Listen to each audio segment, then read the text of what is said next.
Good day, ladies and gentlemen. I say good day and not good evening or good morning because I'm not exactly certain which time of the day you will be watching this video or actually following this lecture. Ladies and gentlemen, I trust in the first place that you are in good health, and I trust that this lecture, which is I think the first of 3 lectures, will indeed be of assistance for you in facilitating the studies and also obviously eventually preparing for the examination.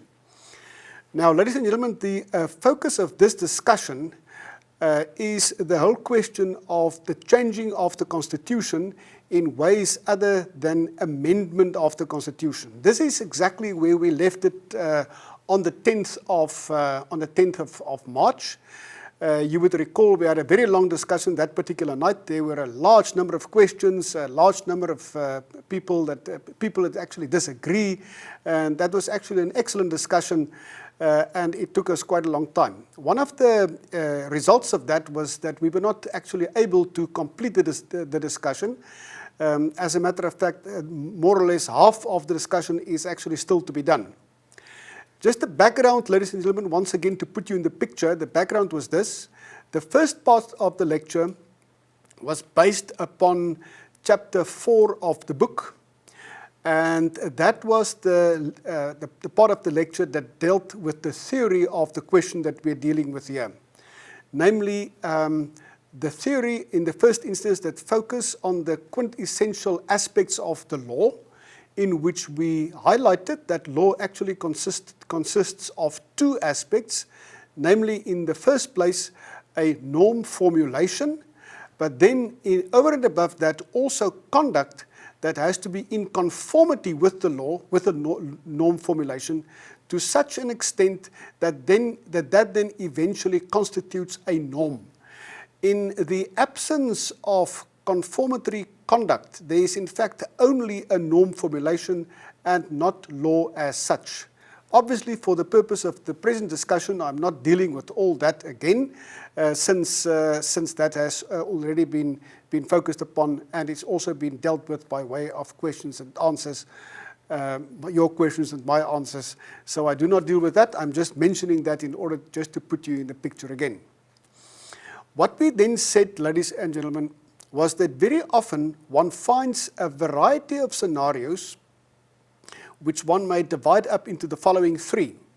In the first instance, there might be a norm formulation followed by erratic deviation from that formulation to a very large extent, on a large scale basis.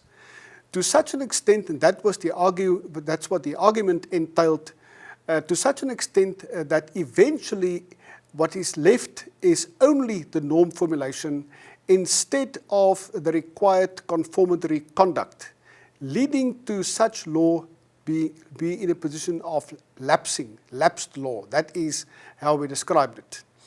So what you have in a scenario like this is that there's no amendment of the law, no amendment if it's constitutional law, of the Constitution through the normal processes of a 2/3 majority of the National Assembly and a 2/3 majority also of the National Council of Provinces, 6 of the 9 delegations of the National Council of Provinces. There's nothing of that kind.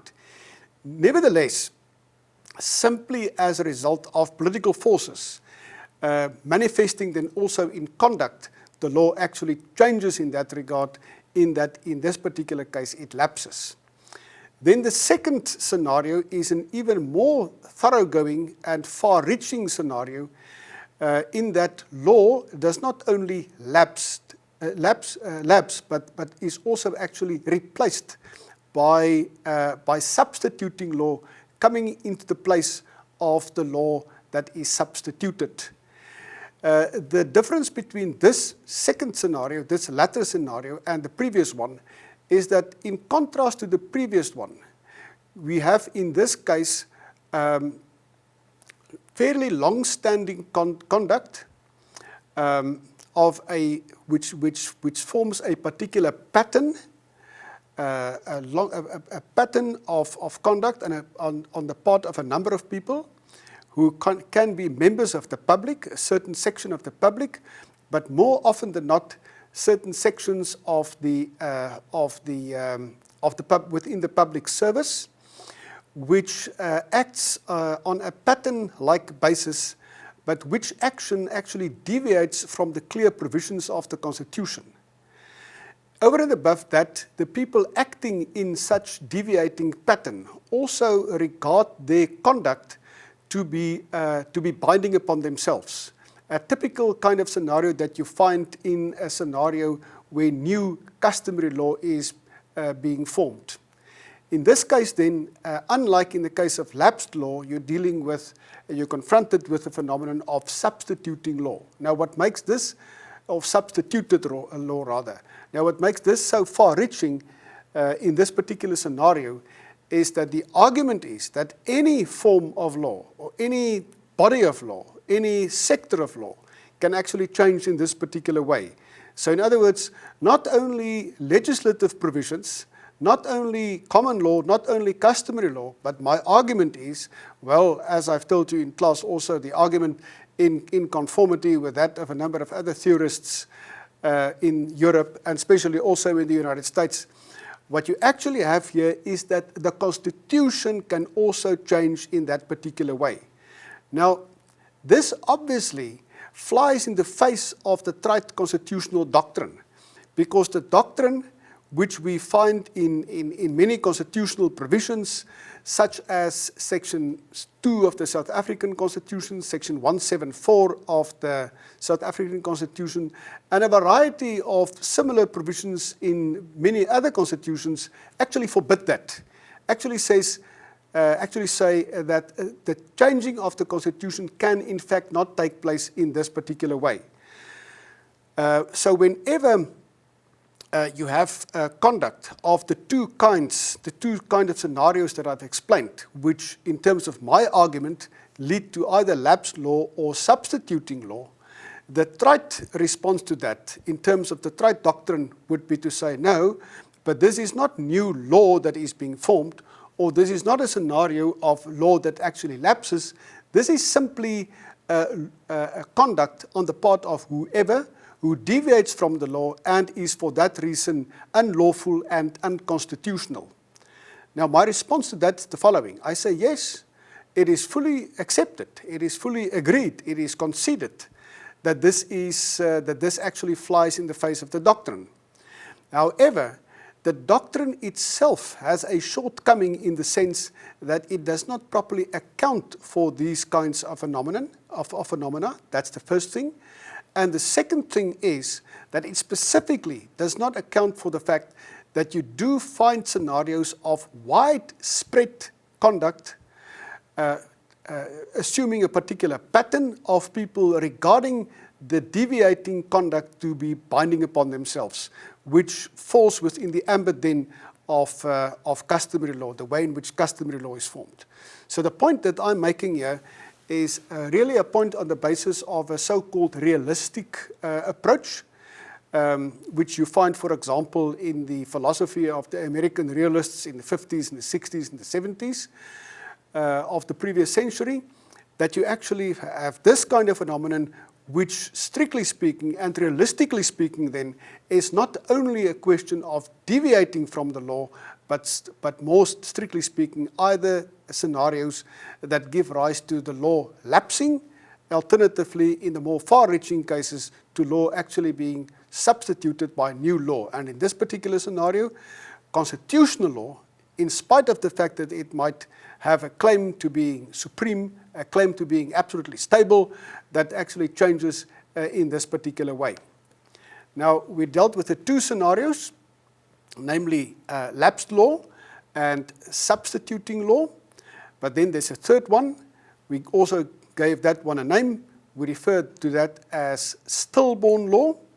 That is where you have a provision in law, including, for example, in the Constitution. In other words, you have a particular formulation, a norm formulation, but as we've said, a norm formulation as such is not adequate to actually constitute actual law. There must be conforming conduct. So in other words, if you have a norm formulation, but if conformatory conduct has never followed as a result of that, then it implies that law actually has never, practically speaking and realistically speaking, come into existence at all. So all you have in this third scenario is a formulation, but not an actual norm of law. In other words, there was an attempt to constitute law by including a provision of whatever kind, for example, in the Constitution, but conformatory conduct has never come about, as a result of which one should be concluding that, such law has never come into existence. It's actually then wrong to speak of such law because it has never come into existence. Let's rather say such aspiring law has in fact never come into force, and precisely for that reason we refer to that as stillborn law.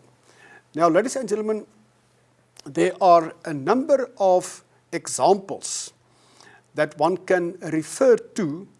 These are the examples that are dealt with in chapter 5 of the book, which is also the most important, together with chapter 4, the most important aspect of the prescribed materials.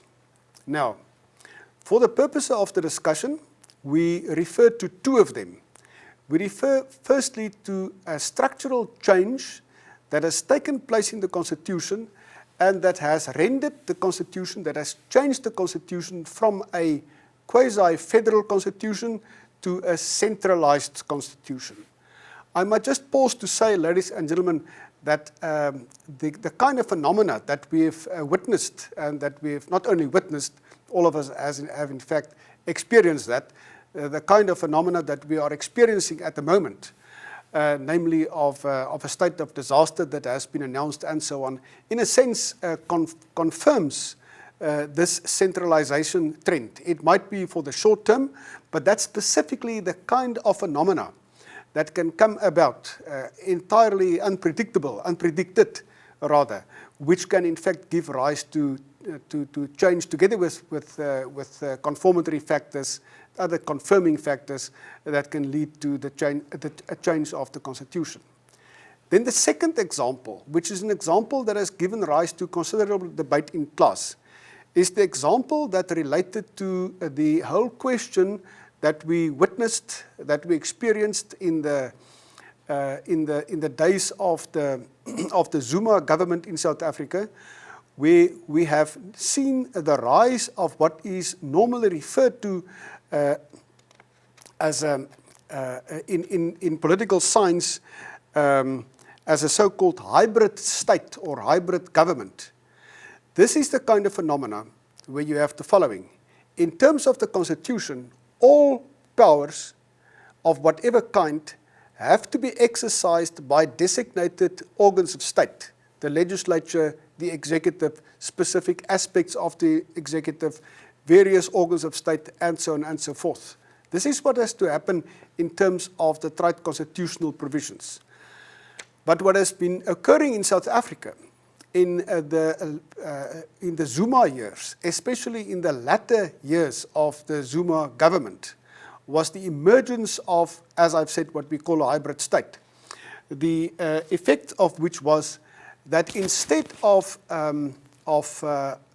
power vesting and being exercised by the designated organs of state, it was in actual fact exercised by a wide variety of organs of state, but that's important, together with, and in some cases exclusively by, also non-state organs, as a result of which there was a migration of constitutional power away from the designated organs of state as designated by the Constitution to a number of other institutions and formations, the Gupta family, and so on and so forth.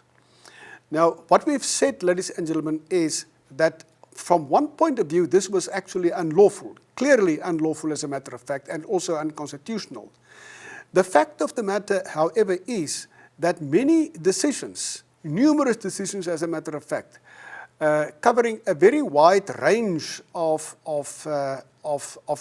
governance, have for a very long period of a variety of years actually been taken by these non-constitutional institutions, thus at least for a period of time given rise to the existing constitutional arrangements as envisaged by the Constitution being undermined and actually being replaced by a new form of constitution in terms of which the South African state was for a certain period of time, 4, 5, 6, 7 years, to a lesser or larger extent governed. I know there's a lot of debate. That aspect has been debated in class already. I'll leave it there. Ladies and gentlemen, the third aspect that I want to refer to is the question of the responsibility for safety and security. Now, there are a number of constitutional provisions that set out in considerable detail who is responsible for the maintenance and the protection and the defense of safety and security in South Africa. Now, the constitutional provisions that are prevalent in this particular context, I would also ask you to consult them. They are also, however, in fact referred to in chapter 5 of the book. The most important constitutional provisions are those provided for in section 199 up to section 205 of the Constitution, and very importantly also in section 12(1)(c) of the Constitution. Section 12(1)(c) of the Constitution is the right to be free from violence, forthcoming either from public or private sources. Now, the institutions that have to safeguard, that have to protect this right, is in the first place obviously the South African Police Force, and if need be, then also some other state institutions such as the South African National Defence Force. Now, the point that one can make is this. This is what the Constitution says. But once again, in terms of this realistic approach that we've been pursuing, the question that arises is, what is the actual state of affairs in present-day South Africa as far as the protection of life, limb, and property is concerned? Does the responsibility vest only in the police and to a lesser extent in the South African National Defence Force? Or has this power actually been, in time, increasingly been shared by a host of other institutions, namely private security institutions, organized in a large variety of private security companies. Also, together with that, neighborhood watches, security villages, which basically to a large extent assume responsibility for their own safety and security. Now, in the book, in the handbook, a considerable number of examples are given, which together actually compels one to come to the conclusion that what has been happening in present-day South Africa to an increasing level is that this responsibility for safety and security has, in fact, to a considerable extent now been shared by private institutions, as a result of which the constitutional provisions themselves, namely those referred to, which suggest that this power of and this responsibility vest exclusively in the state and more specifically in the designated organs of state, actually makes, to put it quite bluntly, a misrepresentation as to the actual legal position in South Africa. If the actual legal position has to be reflected, if the actual facts rather of private security in South Africa have to be reflected in a constitutional provision, then strictly speaking the constitutional provisions of section 198 and further on up to 205 should have been formulated in a different way namely to account for this host of institutions that are actually sharing the responsibility for safety and security now with the state. Now, it is not to say that this will remain the case. It may be so, it may so happens that in time, the South African police force, the South African and the South African National Defence Force, but specifically the police, will be capable of performing their responsibility regarding the protection of safety and security in a more effective way. It may happen. But however, the opposite is also possible, namely that you will see an increased increased level rather, of migration of this responsibility once again to private institutions. As a matter of fact, judged by the trend that we have been witnessing in the past 15, 20 or more years, the trend seems almost to be unstoppable, that it's a trend towards increased private responsibility for this seemingly very authentic state function. So once again, the conclusion would be that in actual fact, judged by the actual events in South African society, quietly yet profoundly, a constitutional change has occurred and is still occurring in South African society. The third example, ladies and gentlemen, is the example relating to the question of cadre deployment. Now, once again, this is in the first instance a controversial issue. It's an issue about which one can differ, but it's at least an issue calling for debate and calling for attention. In a nutshell, the point that is being made here is the following, namely that judged by the constitutional provisions that claim to regulate this aspect. For example, Section 195 of the Constitution, together with a number of other provisions in the Constitution dealing with aspects of the state sector, there is no room for something like cadre deployment. Yes, it is true that all governing parties all over the world, normally when it comes to senior positions, a governing party will always appoint senior people from within its own ranks in senior positions in the public service, in the defence force, in the police, and so on and so forth.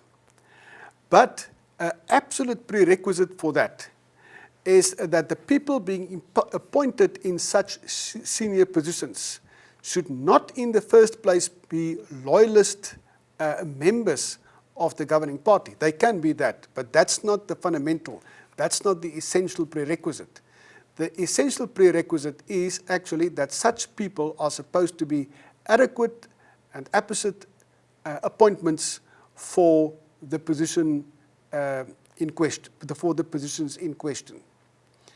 Now, whereas that is something, whereas one can make particular certain concessions, rather, with regard to the necessity that a governing party might sense of having party supporters being appointed into senior positions in the public service and other public organs. The same most certainly does not hold true for junior positions, for middle management positions and junior positions.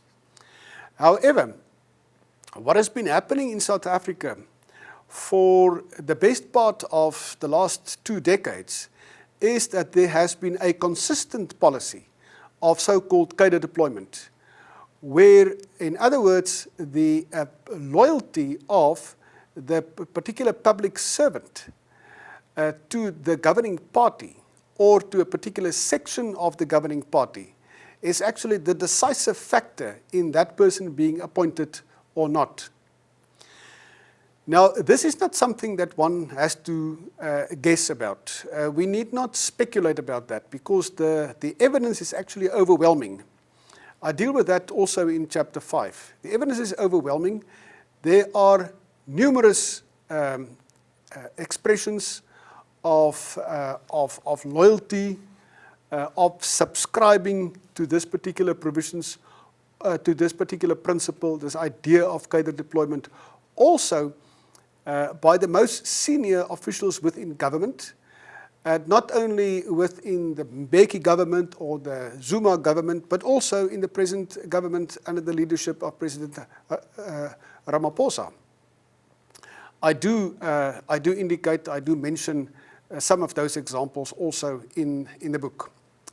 So, ladies and gentlemen, my suggestion that I would submit to you once again is that what we have here is this: the Constitution, in terms of the formulations of the provisions of Section 195, dealing with the public sector, and also some other provisions in the Constitution dealing with the various other sectors of the state, such as Chapter 9 institutions and so on and so forth. There has been no amendment of any of those provisions. So, judging strictly speaking by the provisions of the Constitution, no amendment has taken place. That's true. No amendment has indeed taken place. But if you compare that with the actual reality in South African society, then you see that a new reality has in fact come into existence. Now, I think it would be correct to suggest that what we have here is in fact a form of substituting law that has substituted the existing formulations in Section 195 and other similar provisions of the Constitution. So I think this is actually a kind of a textbook example of substituting law that has been occurring.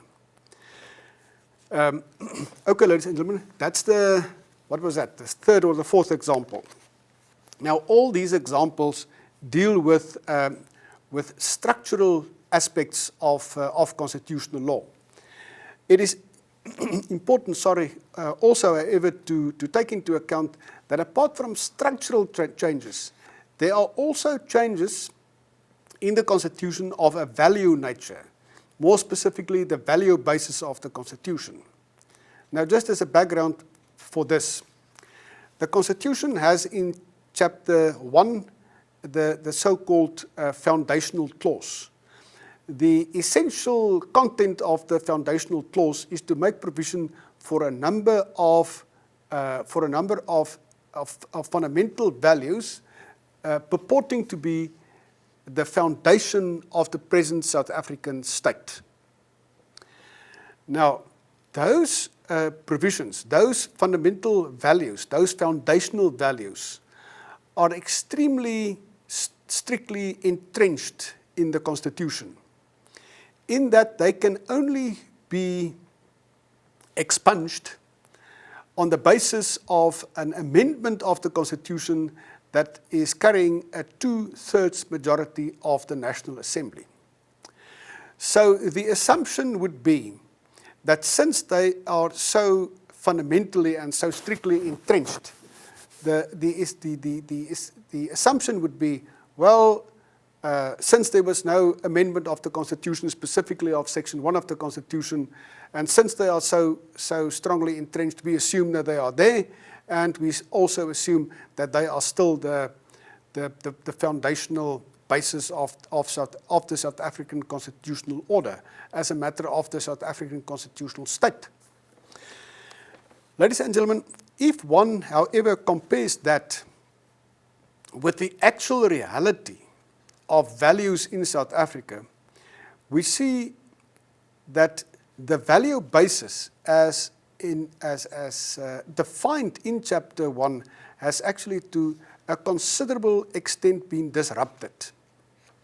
Now, I am suggesting that there are four aspects, four values in Chapter 1, in Section 1, and also some other values related to Section 1 that have in fact been, to a large extent, been disrupted and been invalidated by conduct leading to by conduct, speaking of the exact opposite of what these values seem to testify of. Now, the first one, ladies and gentlemen, that I want to refer to is perhaps the most important one, the first value that has changed. In Section 1C of the Constitution, Section 1B of the Constitution, we find that the Constitution subscribes to the value of non-racialism and non-sexism. Specifically, as far as the non-racialism question is concerned, we find that that is in a sense confirmed by Section 16, rather 2C of the Constitution, which prohibits hate speech, specifically hate speech also on the basis of race. Now, what has happened in the meantime? What has happened since the Constitution has entered into force? Ladies and gentlemen, in the first place, we have witnessed the adoption of legislation which is not based on the idea of non-racialism, but rather premised on the principle of multiracialism. Let me explain. The idea of non-racialism assumes that something like race is actually non-existent. It is fictitious. It does not exist. So the idea was, or the idea is rather, judged by the present formulation still of Section 1 of the Constitution, that race should actually play no role in the South African constitutional order because the principle is one of non-racialism. Race is actually fictitious, shouldn't and can't play any role, cannot play any role because there's no such thing as race. Well, in contrast to that, you have the principle of multiracialism. Multiracialism assumes that there is in fact something like race, and there are in fact something like a multitude of races, and that you can make legal arrangements on the basis of the recognition of a multitude of races, regardless of how easy or how difficult it might be to actually define the races. Ladies and gentlemen, I want to refer to two important pieces of legislation, which are really a backbone legislation of this present South African constitutional order, namely the Employment Equity Act, a 1998 Act, as you will obviously know, and then secondly, the Broad-Based Black Empowerment Act. Now, both this legislation, both these acts, both these statutes, provide the basis for a wide variety of socio-economic changes that have been taken place in South African society in order to provide for a change in the South African economy. But the crux of the matter is that the fundamental principle upon which these two acts is actually based is race. It seeks to bring about a different order as far as race is concerned compared to the previous order, that's the order before 1994. Now, it might be argued that legislation can be adopted as a kind of a restitutory measure, but a restitutory measure is always a measure of only a certain period, a certain limited period. There's no indication, however, that any of these two acts have only been adopted in order to be in place for a certain period. As a matter of fact, all indications are that there is legislation that is here to stay. That's basically permanent. So in other words, it does not seem that this is multiracial legislation that has been adopted just in order to pave the way to what the Constitution seems to subscribe to in Section 1, namely that of non-racialism. But apart from that, ladies and gentlemen, and for the purposes of this video discussion, I do not go into the details of that. All of that is in the textbook, and I please want to call upon you to go through that in considerable detail. To see the examples there. In a nutshell, all the examples boil down to one fact, and this is that what we have witnessed in South Africa, in a sense, is a re-racialization of South African society. I refer here to the observations that have been made, especially by political commentators, journalists, and so on. And I do, amongst other things, also draw upon the work that has been done by political journalist Ferial Hafaji, which even goes so far that it's to say that it's not only a re-racialization of society, but also point to the fact, with reference to quite a considerable amount of evidence, that the relations among the races in society have actually deteriorated to such an extent that she, and granted that that may go too far, but that she refers to almost some kind of race war, undeclared race war that is underway in South Africa, judged by, for example, the way in which specifically also prominent figures within politics, within civil society and so on, representing, so to say, in inverted commas, particular races, expressing themselves towards other races.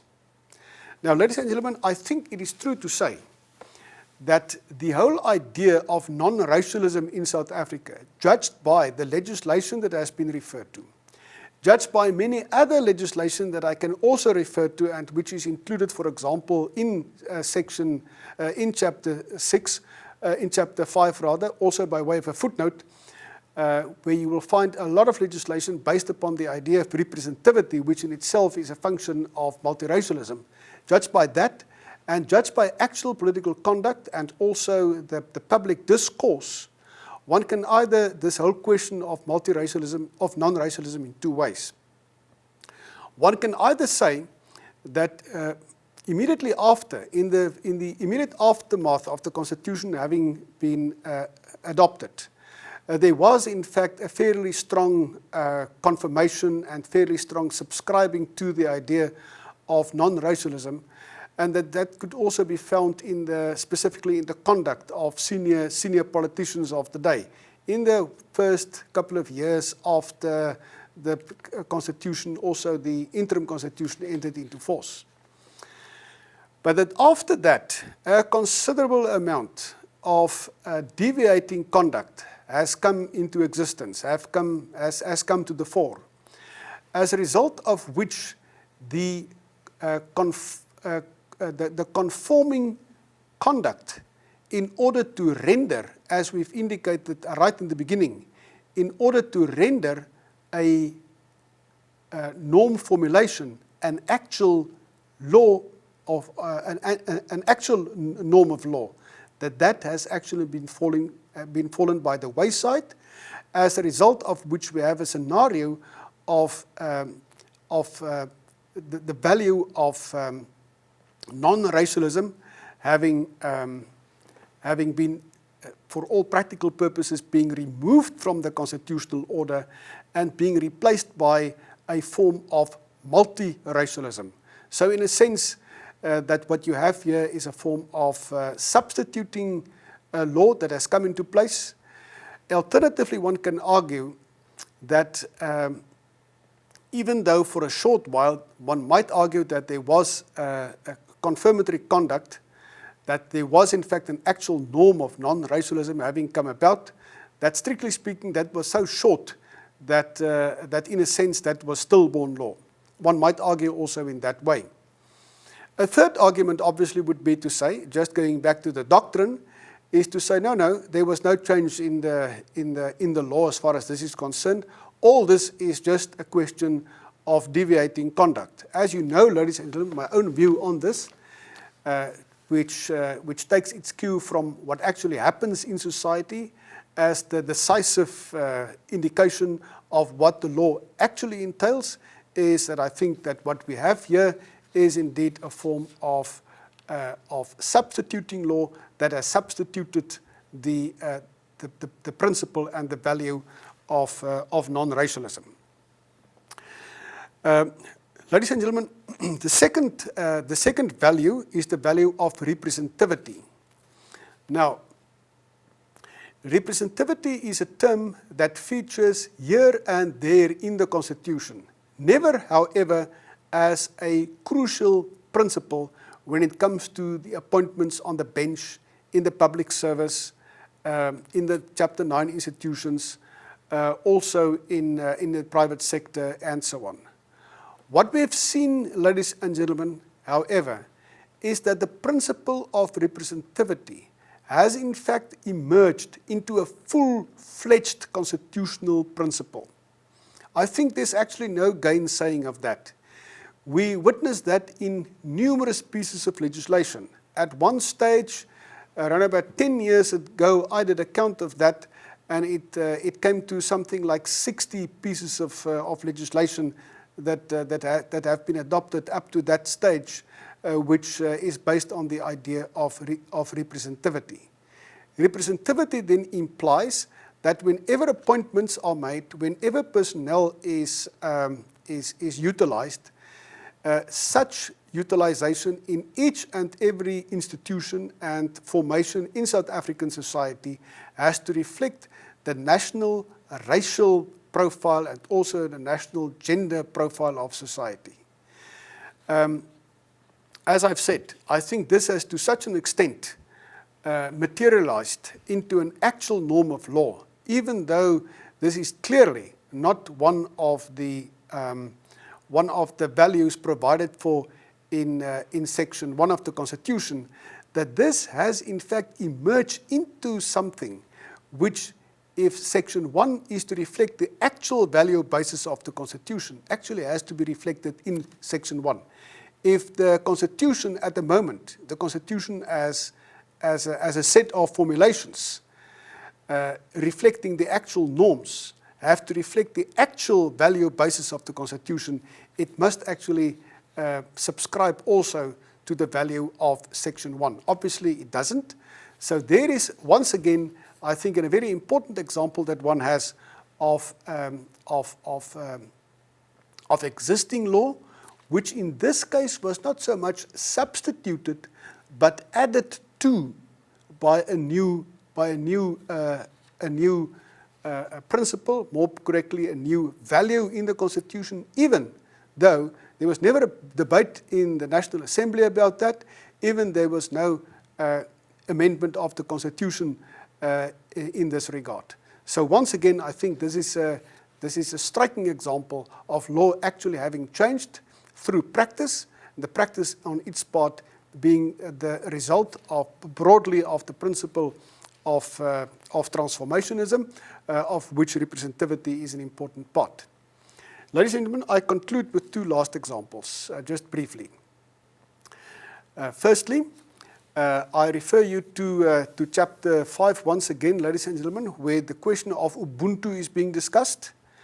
I would suggest that Ubuntu has in fact developed into a full-fledged value of the Constitution, which in some cases is obviously contrary to the idea of multiracialism, that one should immediately concede, but which at the same time is something which does not appear in any formulation of the Constitution as such. You don't find it in any norm formulation. However, as a result specifically of the work of the judiciary, the principle of Ubuntu has on so many occasions been subscribed to, that I think there's a convincing argument that one can make that this is in fact now part of the value basis of the Constitution. And lastly, ladies and gentlemen, there's obviously the question of the official languages.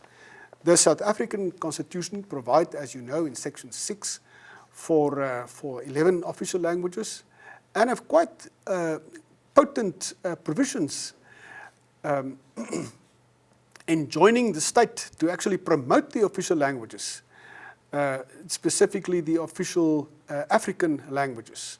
What we've noticed, ladies and gentlemen, and the testimony, the evidence, so to say, is set out in considerable detail in chapter 5, is that what has actually happened is that the English language has developed to a considerable extent to the only real official language in South Africa, which is used for all purposes, with the other languages, all of them only now and again here and there, sporadically, not consistently, as official languages, and in many cases not being used for any purpose at all.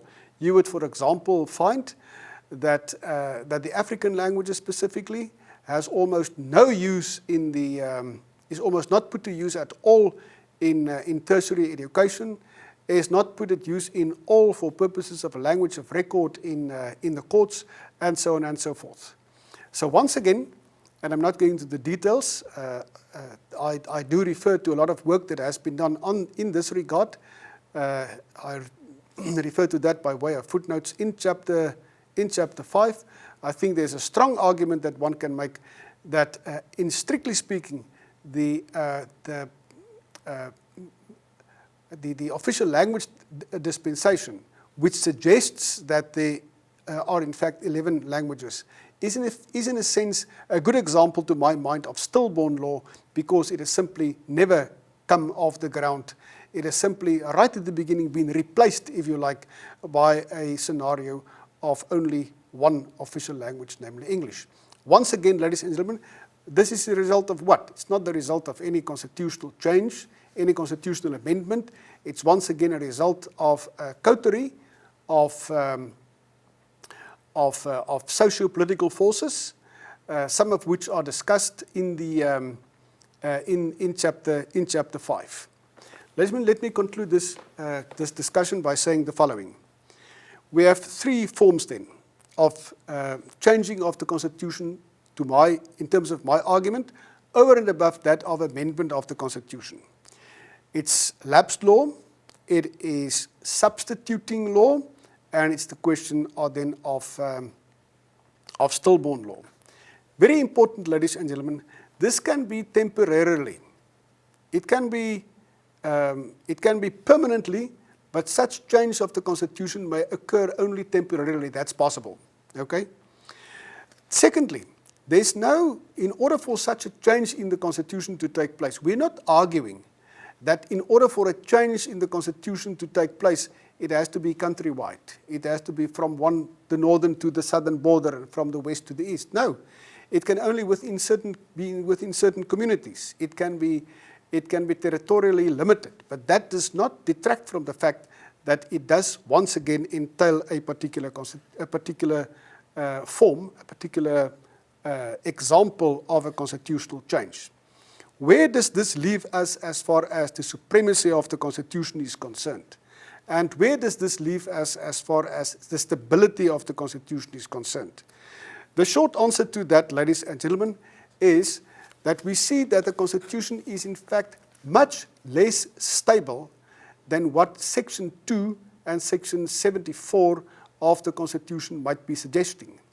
And we see that the Constitution actually changes all along in step with and as a result of potent socio-political forces.